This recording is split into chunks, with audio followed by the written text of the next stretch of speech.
লাগান, খেয়াল করে শুনুন গো মা। অনেকেরই মা নাই, অনেকেরই বাবা নাই, সবাই তো কবরে চলে গেছে, আমরাও তো কবরে চলে যাব।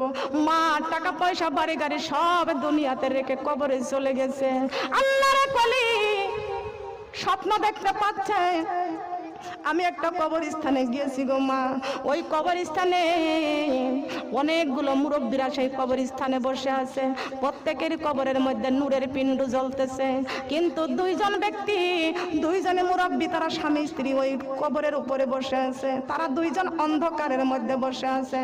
আমার মা বোনেরা, আমি একটা অলির জীবনী পড়তেছি, অলির জীবনী পড়েছি। এই অলির জীবনী কখনো মিথ্যা হতে বলেন পারে কি? অলির জীবনী কখনো মিথ্যা হতে পারে না।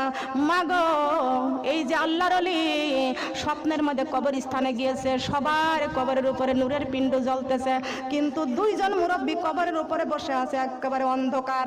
ওইখানে বসে বসে তারা কাঁদতেছে।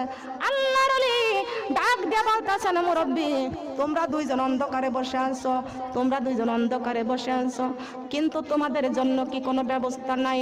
ওই দুইজন মুরব্বী বলতেছে, আমার একটাই মাত্র পুত্র সন্তান, একটাই মাত্র পুত্র সন্তান। আমার অনেক সম্পদ ছিল, টাকা পয়সা ছিল, বাড়ি গাড়ি ছিল, সব আমার সন্তানকে দিয়ে দিয়েছি, একটাই মাত্র সন্তান দিয়েছি। কিন্তু ওই সন্তান আমার টাকা পাই, আমার পয়সা পাই, আমার বাড়ি গাড়ি পাইয়া একটা মাত্র সন্তান সেই টাকা পয়সা দিয়ে মদ খায়, গাঁজা খায়, বেহাইয়া হারাম রাস্তায় খরচ করে। আমার আল্লাহ ঘোষণা করেছেন, ওয়া তুজাহিদুনা ফি সাবিলিল্লাহ, জান এবং মাল আমার রাস্তায় চালাইতে হবে।